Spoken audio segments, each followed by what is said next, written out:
It is old school signing day eve. This is Louisiana versus All Yale's Recruit Dat Boot. He's Sam Spiegelman. I'm Jarrett Roser, and it is relatively quiet, honestly, considering it's a signing day eve. So much has now moved to the winter.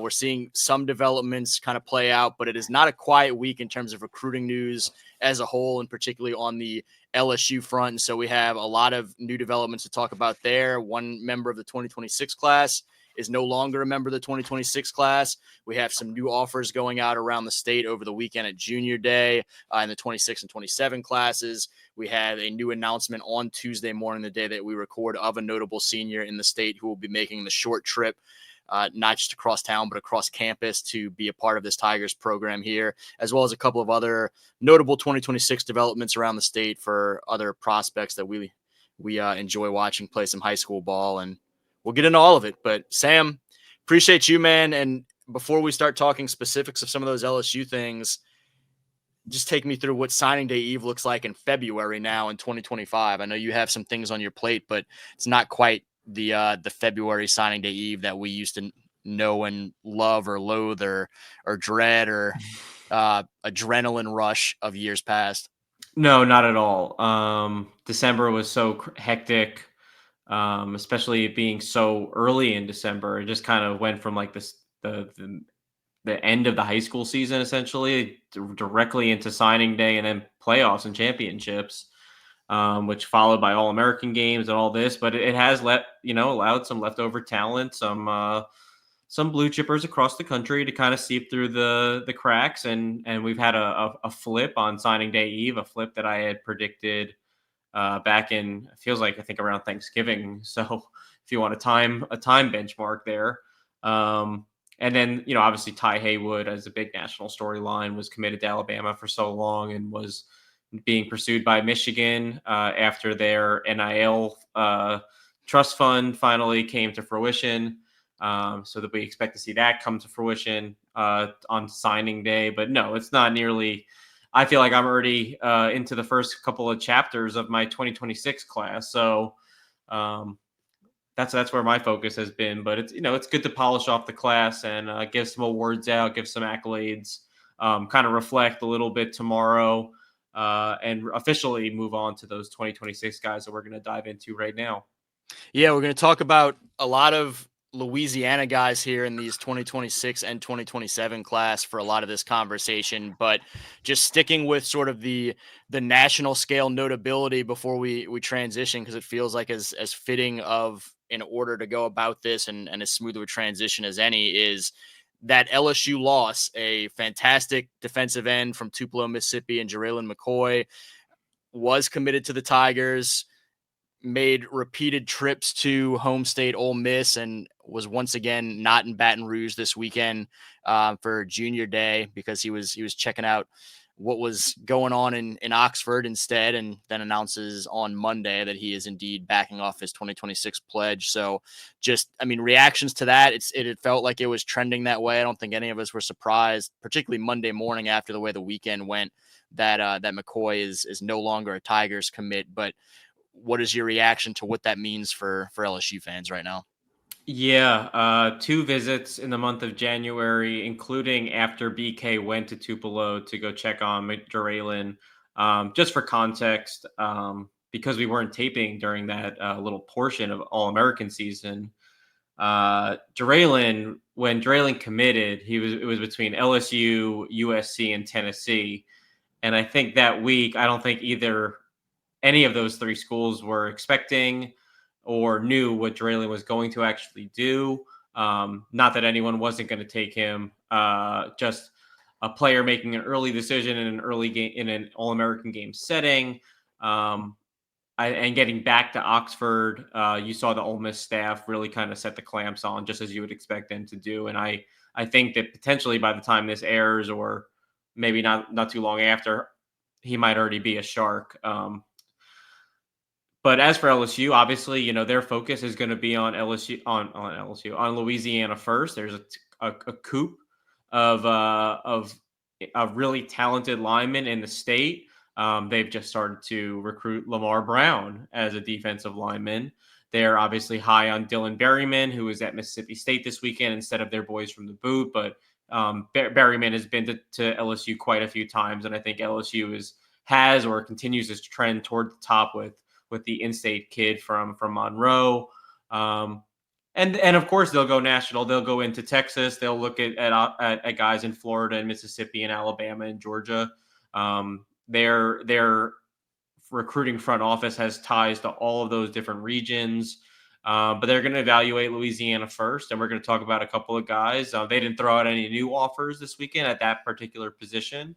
They got Big Rich back on campus, but I would expect them, and they already have a lot of offers out to the 2026 D linemen. We'll see who they start bringing in March when spring ball comes around, to who's going to join Big Rich in this 2026 group. I thought both Big Rich being there this weekend and having a great weekend, and some of his comments afterwards were really big.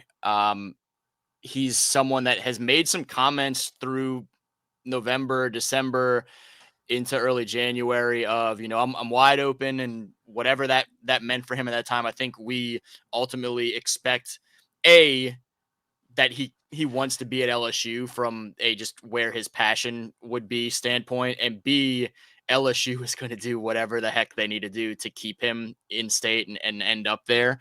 And so whatever gamesmanship may occur during the recruiting process, I think we're certainly expecting him to be in purple and gold at the next level. And as much as we talk about some of the top guys in that 26 class that we really like at other positions, we talk about the safety so much with Aiden Hall and Blaine Bradford. When I look at the 2026 class, and one of the reasons why I get really excited for LSU long term, when you look in the trenches and you see Big Rich and Dylan Berryman and Briston Martinez at East Ascension and Lamar right there that we've talked about so many times, including last week, at whichever side of the line he wants to play on, he's fantastic. And so the quality of top tier linemen on both sides of the ball in this 2026 class for Louisiana are so encouraging. And so as much as you'd certainly love JaReylan McCoy to be a part of it, I think there's a really nice foundation that if you can hit on the guys in state, you're in pretty good shape in terms of the core of that 26 class up front. Totally. Getting Big Rich back on campus, like you said, he's made some comments. His recruitment is open, although he was an early commitment. And the same goes for his teammate, Aiden Hall, who, like Big Rich, is, a top 30 or 40 player in the country-ish. Getting them back on campus, I think that really affirmed things for both of those card guys. Even if they're going to take their official visits elsewhere, it probably won't be to SEC schools. I think getting back with their position coaches and obviously Coach Frank, I think that really locked in things for those guys. And all those guys you named in the trenches, the Berrymans, the Briston Martinezes of the world, those are guys that I'm expecting to end up in Baton Rouge when it's all said and done. So if you build off that nucleus, that's putting you in a good spot. That those are both, Briston is a top 10 offensive tackle in the country, still raw with so much upside, and Dylan has just big sophomore season, another really terrific junior season. You kind of know what you get in that bulldog interior defensive tackle and old school, but man, I think playing for Blake Baker and Bo Davis, he could really be an impact player in there. Dylan's a monster. I had a chance to see him in the playoffs when they came down to Destrehan, and I thought I was going to a different game and then pivoted at the last second and went to Ouachita and Destrehan, and his size, whatever he's listed at now, 6'3", 320, 340, whatever it is, his athleticism at that size and the way that Ouachita can move him around and let him rush from the outside and just do some different things with him, and his power at that size as well, firing off the line, and the Destrehan offensive line was double teaming him the bulk of the night, and he's still just generating push against whatever they're throwing at him. Wanted to ask before we move on to some of the junior day takeaways, because you said you expect all the guys that we're talking about to end up at LSU. And I think if a fan's listening to this right now, their immediate reaction is, you're confident right now that if you had to put money on Lamar Brown, is he in that mix for you where you think he probably ends up at LSU, or is LSU still making up that ground with A&M? It seems like it's those two, one way or the other right now, but is he in that mix of the guys you're saying you think he probably ends up in purple and gold? Yeah, I think going into this weekend, A&M was the leader in the clubhouse. I think that's fair to say. And he has 2 visits and an official visit still back to College Station beginning in March. So we'll see how this shifts back and forth. This has been a bit of a roller coaster, and these two are going to jockey for position back and forth. But what I know is that after this visit, after BK went to U High right before hit the boys from the boot, and then during those meetings with Frank Wilson, with Bo Davis, with Blake Baker, with Brian Kelly, that they are now recruiting him at basically whatever position he wants to be, which at this point is on the defensive line. And I think that they closed the gap with A&M. Again, I don't think A&M is out of the picture by any means. No. I think they're going to be in this through December with Lamar. But I expect LSU. LSU jumped a lot of other teams that were, pretenders or contenders. Call them what you will. It's a 2-team race from my angle, and it's going to be a little bit of a roller coaster between these two rivals until Lamar's ready to make his decision this summer. I've never changed my RPM or any prediction on any site that I always kind of felt they figured out Lamar would end up in purple and gold. And it seemed like growing up that there was a level of affinity for that. And that also, again, in today's day and age, LSU would figure out what they needed to do to kind of complete that gap as well. But folks really need to realize how strong the Lamar Brown and Texas A&M relationships are right now. He has a lot of love for that place. He's been out there a ton. They obviously have a lot of love for him, and there's some great relationships there. But in terms of the new offers coming out of Junior Day, there was a new offer to a 26 guy that probably not a whole hell of a lot of LSU fans know much about just yet, as well as a trio of 2027s. And LSU has been pretty selective about in-state offers to this point with who's getting those right now. And I think Desiree Pook Ellis up there, Franklin Parish, was just the 12th guy in state to have an LSU offer now. And so, I mean, talking to him and Coach Adrian Burnett this weekend about just kind of the significance of that, I think folks up there too need to realize that this is a kid that, while he's been kind of under the radar in a lot of ways from a recruiting standpoint, is someone that Corey Raymond likes a lot as a potential transition from that Franklin Parish quarterback spot to being a potential DB for the Tigers, and someone that they're super serious about and has that level of talent to back it up. I mean, just kind of share your thoughts on seeing Pook become a guy who now his name goes into that category with LSU targets, along with all those guys we were just talking about. Well, this is just Corey Raymond doing Corey Raymond things. Of course, he was not on my radar coming off of his season. Pook certainly is now. We need to talk more, man. I've been watching Pook for about a year and a half. I know. Well, yeah, about a year and a half. Well, here's the thing. If you look at what a Corey Raymond cornerback profile starts with, about 6'2" and 6'3", a very long and narrow, so about 180 to 185 pounds, and yeah, he's toting the rock for Franklin Parish, but man, he has quickness, he has acceleration, he has wiggle, and he has breakaway speed. He is a dart. Of course, he is not a natural DB. What is a natural DB? He is an athlete. He's an athlete with elite top end speed and some fantastic movement skills, which Corey Raymond is going to get into a camp setting. Wouldn't be surprised if he saw some action there going into his senior season. I'm not but someone that Corey Raymond is going to get into a camp setting, teach him how to move his hips, how to shift his weight, and he's someone who I'd imagine, I put in a pick in for LSU based off the magnitude of what this offer meant to this young man after his junior season. I'd imagine that they're going to be a hard team to beat, and I imagine more schools get notice of him. But under Corey Raymond's watch, he's always found an in-state gem like this that, he's not DJ Pickett who's going to come in and man a corner spot on day one. He's not at that level. But if this is what college football, the best part of it is finding these guys with these fantastic traits, teaching them the position and watching how quickly they can take off and run. And Pook is someone with all those traits that popped on tape. No verified speeds that I could find, but if tape speed talks to anyone, it talked to me. And Pook, we got to do something about the nickname Pook and Puka. Like, is that copyright? I have a copyright attorney we can speak to, but Pook is definitely carving out a name of his own. I'm excited to see how this long-term transition goes.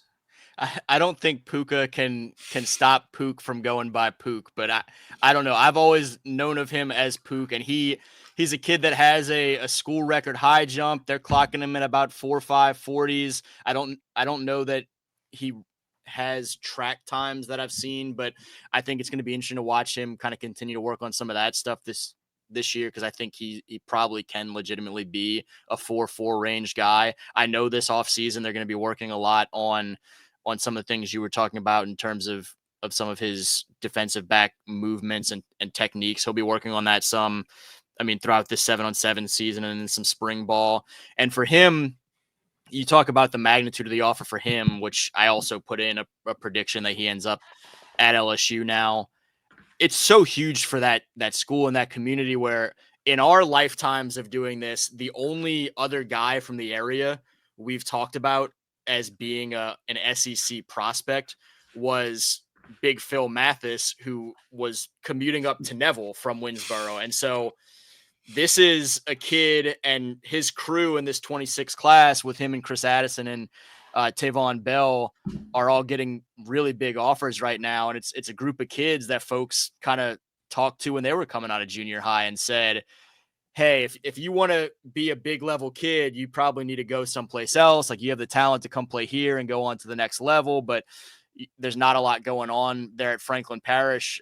There hasn't been a guy come out of that high school that has gone to the SEC. It hasn't been since the old Winsboro High of Booger McFarland in the mid 90s that a kid actually came out of one of that parish's schools. And they said they wanted to be a part of kind of changing that. And you're seeing it play out in real time with their success on the field on Friday nights this fall. And now obviously with the offers that this trio is getting, a year ago, Javion White going to Tulane was a huge deal for that program. And they've got some more really good talent coming through there beyond just those four guys. They've just kind of been the faces and headliners thus far.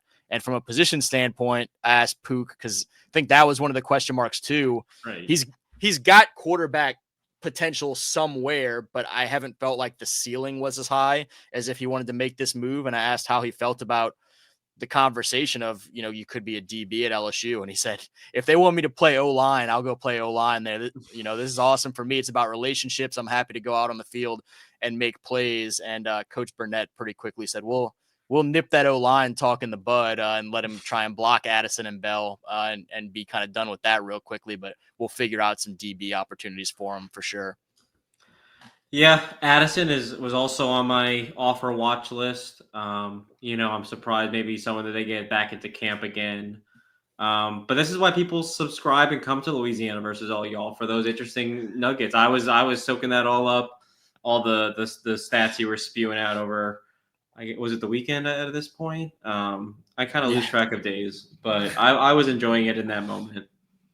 The I think my voice just cracked midway through that as I got excited about the 2027 offers, which I think now we're at just 7 in-state offers for the 2027 class. And 3 big ones. We'll kind of go one by one in order of kind of familiarity for some folks. Jaden Miles, the running back at Catholic High of Baton Rouge, 6'2", 205, a guy we've talked about a little bit here in terms of some of that next generation of running backs to watch beyond the 25 class that has been so good. I would imagine some folks probably saw this coming at some point or another with just kind of the talent that Jaden is right there at a school that has a long track record of producing LSU players as well as producing guys at that position. And then we'll get into as well Zion Forstall from, a fantastic school down there in New Orleans, near and dear to my heart for sure. And Mid-City Mayhem, they call it. Javon Vital Jr. from Hamilton Christian, another really notable offer for not just the young man, but for the school. Hamilton Christian's been around since 1990 and had never had LSU recruit one of its players before Javon. But let's talk about Jaden. That's a guy that we've both been watching since he was wrapping up his 8th grade year and was already a a man out there in spring practices for the Bears playing against kids 4 years older than him. Jaden Miles is the first true running back in this 2027 class to pick up that LSU offer from Frank Wilson and company. And I think you had a chance to chat with him some toward the end of the weekend about just the significance of that and his reactions to all of it. Man, he called me when he was leaving LSU. He was so happy. No, I'll say this. Did the screen blink for you? No, you're straight, bro. Oh, okay, good. That's the second time it did that. That just like the monitor just like blinked. But as long as you're not noticing, when you think of, not to take anything away from JT and Harlem Berry, two obviously backs that I can gush over if you give me enough time. Jaden is kind of what you think of when you think of what LSU's best backs have kind of profiled as, is this bigger, leaner backs that run downhill and just kind of maulers that are between the tackles. And yeah, they have home run ability and they can, break away from a cloud of dust, but they're mean and they can win on those, 3rd and 2s, and they're gonna power ahead and kind of win at the line of scrimmage, a part of a fantastic offensive line. Not a surprise to the least bit that LSU follows A&M and Oregon and a couple others for Jaden, but Frank Wilson had a plan, and obviously the timing of this offer for LSU, it just definitely resonated with Jaden Miles. LSU is going to play from ahead. They have been playing ahead. He's been to campus so many times. Still a long ways to go, of course, but we just ranked him today, one of our favorite running backs in the country.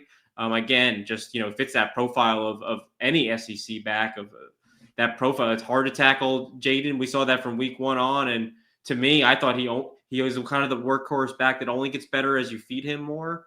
And I thought he personally got better as the season went on too, despite that 4-touchdown get thriller in the rain that we were at. Some of us for more than others.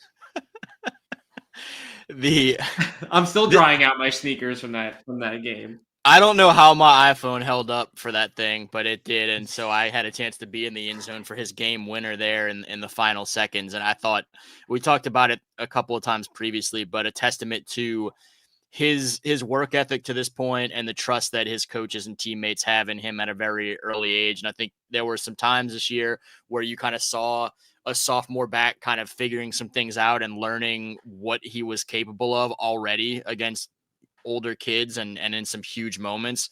And as he figured that out, he had some of his best moments in some of those biggest games where he has a record-setting night against Zachary, and they needed every bit of it. And what was a shootout between two running backs, largely between the Broncos and the Bears. But Jaden is a guy that, as you mentioned, there's a long way to go in his recruitment, but is someone that I think LSU fans should probably start getting real familiar with sooner than later, because the hometown Tigers would feel like the teams to beat. Zyron Forstall, I mentioned, the Jesuit defensive lineman, edge rusher for those guys, a guy that I've been enamored with at his size, the athleticism that he showed with middle school age Camp Hardy 7-on-7 settings out there as a linebacker flying around in space. And then you look at the way he develops over the last 2 years, and now he's 6'4", 240 with still all kinds of athleticism and balance to his pass rush. And he is someone that when Garland Gillen asks us about who's going to be the next big guy coming out of the city, I've tried to say, I don't think I'm crazy and that this is just because he goes to my alma mater, but I think Zyron is someone that has a chance to be pretty special. And clearly LSU feels really strongly about him to make him one of their first offers in the class around the state. When you watch Zyron, where he is now at this point in his development, which that development is coming in a big way, in a hurry as an underclassman for the Blue Jays, what are you seeing from that young man? Yeah, I remember when we were at City Park for when they hosted Ruston and gave him a run in the first half with the eventual state champs. The biggest eye catcher on the field wearing blue and white was Zyron, and as a big defensive end for the Blue Jays, took really impressive freshman season. But yeah, and for folks too, what Sam's talking about is is Z's freshman season. This was early on freshman, like the week 3 Right. of freshman year or whatever it was. And you talk about what a sophomore leap, and you love that if you do get the chance to see a kid that early on, or truly even as a sophomore. I always appreciate the massive leaps, and to see the leap from a bright-eyed freshman to what a statement sophomore season. Yeah, he's someone to get really excited about over in Mid City on Banks and Carrollton. JaReylan has fantastic first step quickness. I think he's 240 pounds as a sophomore. He moves at a fast clip. He plays downhill. He uses his arms, and he's a twitchy mover.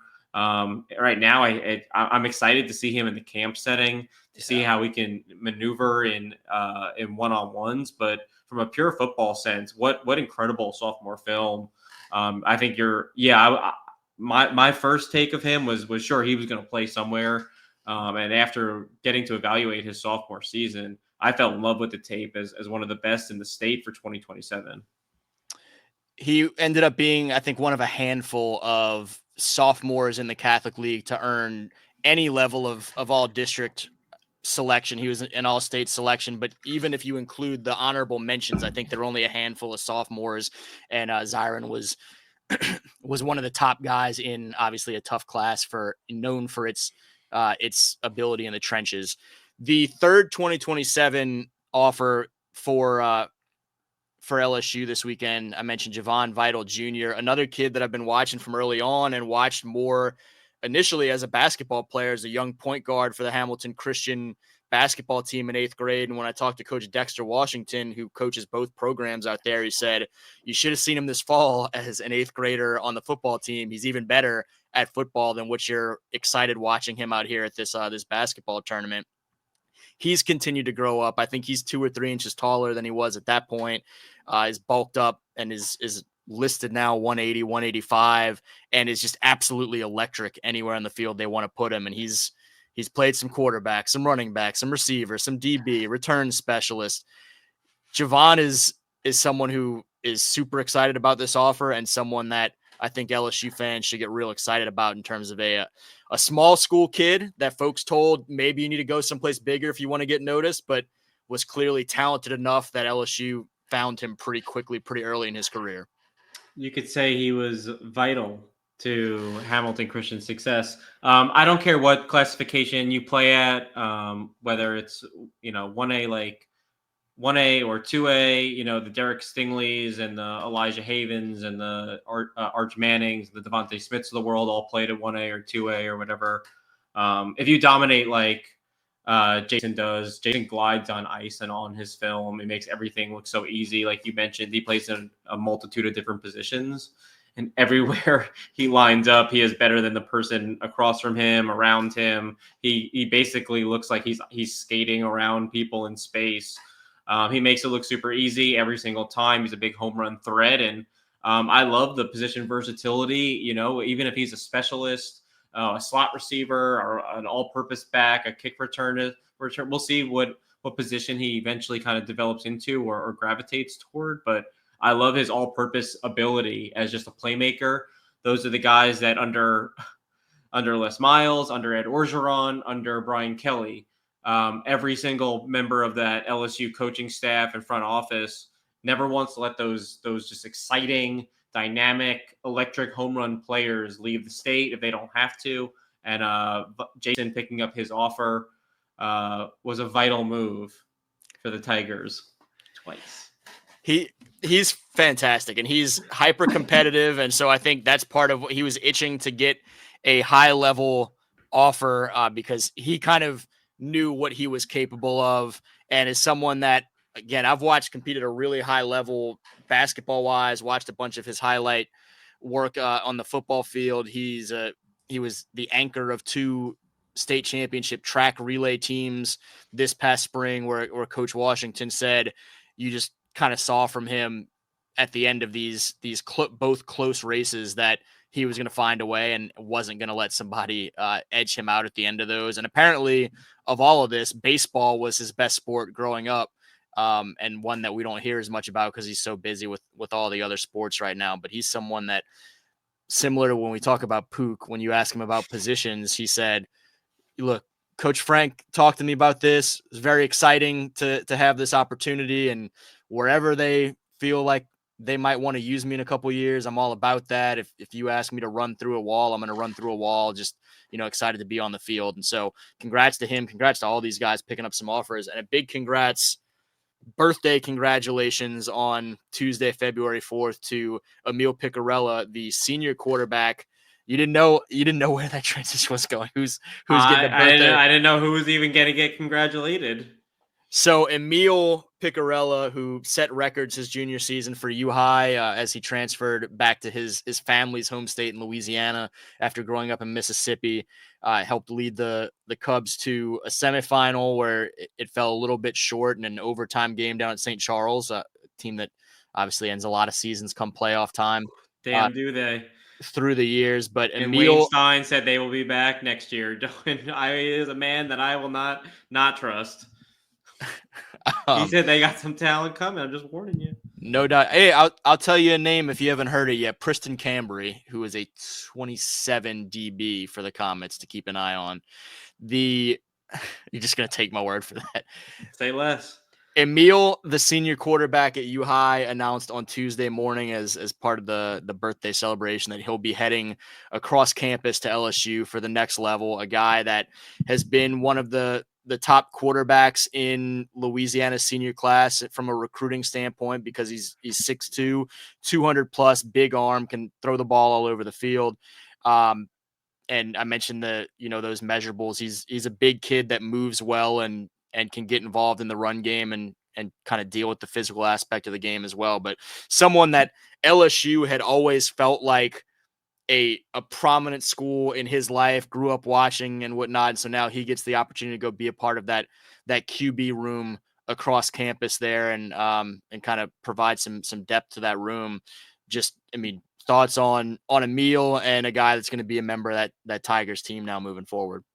Yeah, Joe Sloan did not sign a quarterback in 2025. This will be just another body in that quarterback room that really has a good grasp on football, that loves LSU, that's going to, give him 110% every single day. And we'll see. We'll see if he's competing for a roster spot in a couple of years. But certainly someone who brings a lot of experience and a lot of passion to that quarterback room, which, Coach Sloan will love. A lot of relationship there too with, Sloan's known Emil going back to his days in Mississippi and coming to some of those LSU camps and whatnot before the transfer over to U High. And so awful lot of familiarity there. And another nice addition to LSU's, huge at this point incoming class when you look at all the signings from December and the transfer portal and now some of the guys they're fitting into some key spots with PWO opportunities. A couple of 2026 commitments of late to kind of hit on before we wrap this thing up. I mentioned at the end of last week's episode, Ari Slocum had committed to Arkansas, the big Union Parish tight end / really kind of ends up being a sixth blocker a lot of the times for the Farmers. Also a good defensive end up there in Farmerville. And then Sunday night, John Johnson, the state championship quarterback for the Edna Carr Cougars, committing to Liberty after a strong visit up there. Liberty had come in, just a couple of weeks ago with an offer and a lot unfolded really quickly, got him on campus and he loved the trip up there and announced his commitment. But two notable guys in this 2026 class around Louisiana, continuing some relative pipelines. Arkansas's obviously had some good Louisiana guys through the years head up there, and Liberty is starting to make a little bit more of a habit here in recent years, plucking a notable high school kid or two out of the state of Louisiana. Just some reactions to Ari and John's big news. Remember seeing Ari for the first time during Union Parish when they finally broke through, minus Trey Holly. I think that under Sam Pittman, Arkansas has done a really good job of recruiting the areas where they've actually flourished. Is that North Louisiana, East Texas, and in their own backyard, parts of Oklahoma.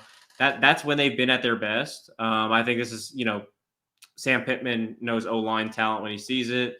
And like you mentioned, he gets a lot of extra additional blocking. If this is someone who could turn into an offensive lineman down the stretch, this is the program to do that for someone. So I like this get for the Hogs. And then for John, that according to Bryce Brown, state championship winning coach extraordinaire, this is the best quarterback in the state. And Bryce is an offensive genius to his credit. And John operates that offense with excellent efficiency. You've seen it on Friday nights. We just saw it again in the Superdome. You've seen it in the playoffs this year. I mean, that bird was humming.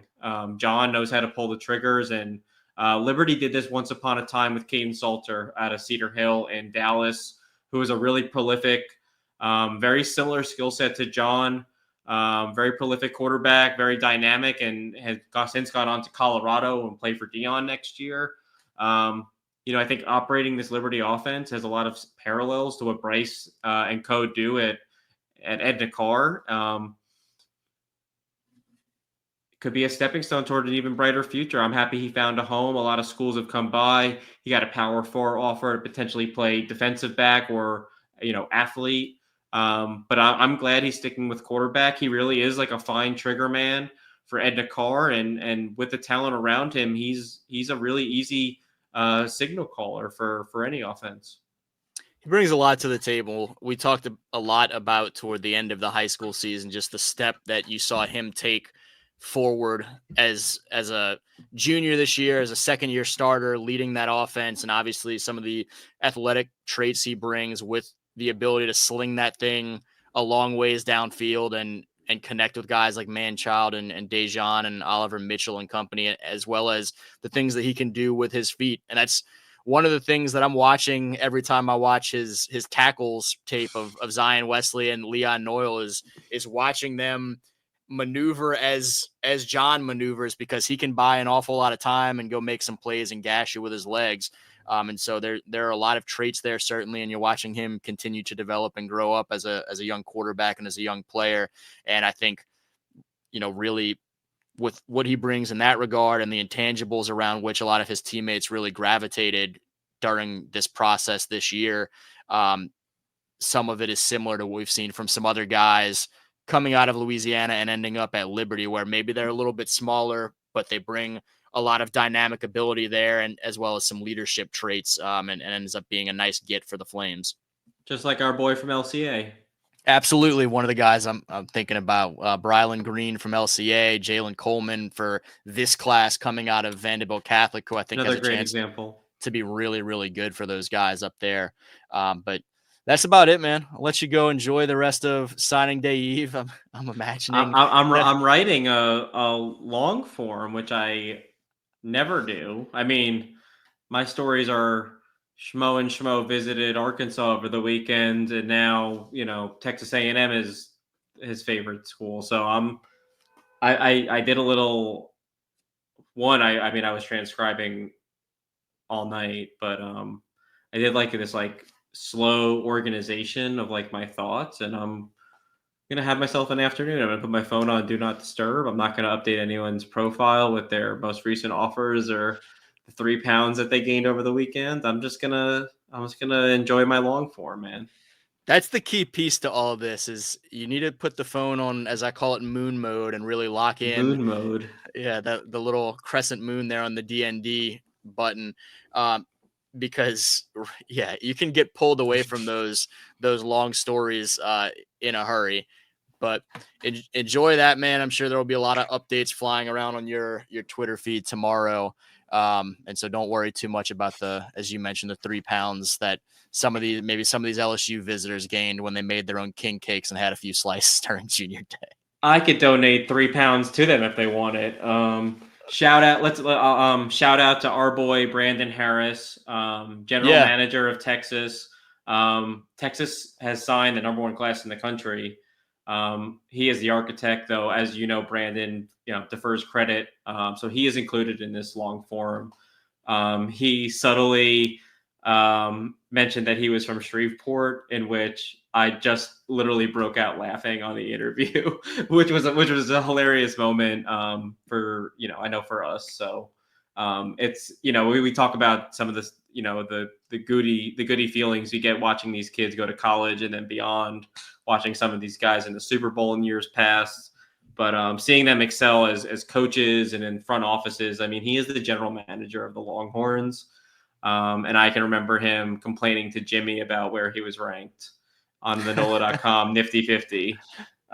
So you're giving any of the kids or parents who you need to put your phone on moon mode for right now, you're giving them the success story of, look, if you complain about your rankings, you can be the general manager of the Texas football program one day too. But yeah, man, all of these moments are so awesome to see from guys like Brandon, who are getting this opportunity at a really high level there for Texas. Another guy that we've known for so long, Chase Forcade, will now be joining the staff at Central Arkansas. We're watching one high school program after another be taken over by guys that we've covered in some capacity. Most recently now, John Diarse will be the head coach at Wasserman, joining Dre Anthony, who's at Bonneville, and Lowell Narcisse, who's down at Thibodeau now. And I just continue to feel like I'm waiting every day for my AARP card to arrive in the mail. But congrats and to I'm all those like, guys. Well, I'm not going to curse. I'm the same jerk who's on the sideline still. What? And I'm not advancing anywhere. Time is passing me by, and the end is near. Yeah, I see all these guys. John Trey Kirkland was helping Dwayne and those guys at Lutcher this year. And they're like, what you been up to, man? I was like, bro, you're looking at it. The same thing. The same thing you were doing when you were in this position, man. Come on. Stop rubbing it in. Yeah, we saw Lawrence Keys. I was like, oh man, how is it being a Buffalo Bill playing in the AFC Championship game? And yeah, let me try to sneak you into City Park, like Ted Gormley. Yeah, that's my power. Yeah, I've made it to this benchmark in life. Yeah. Hey, shout out to some of these guys that we're going to be watching or will be a part of the Super Bowl festivities. Obviously, Andre Sam, Tyron Davis-Price, members of the practice squad there for the Eagles. Devontae, obviously, a guy we watched a ton at a meet and with the bootleggers. Oh my God, I should have worn my Devontae shirt for this episode. Man, I never think ahead like that. Remembering spending time over at Dutchtown and talking to Justin Reed about how the announcers kept calling him Eric Reed, and now Justin will be playing for a Super Bowl as one of the top defenders all season long for the Chiefs this year. So a lot of congratulations to go around in the coaching ranks and the guys still playing football on Sundays. Followed another Louisiana great, Tyrann Mathieu, picked up right where he left off. He's Sam Spiegelman. I'm Jet Roser. We are indeed getting old, and thank you for tuning in to Louisiana vs. All Y'all's Recruit That Boot. Hope everyone has a great signing day, February signing day for what that's worth in 2025, and we'll be back to it next week talking about some of the big takeaways from that. Again, he's Sam. I'm Jarrett. This is Louisiana vs. All Y'all's Recruit That Boot. Till next time, y'all be well.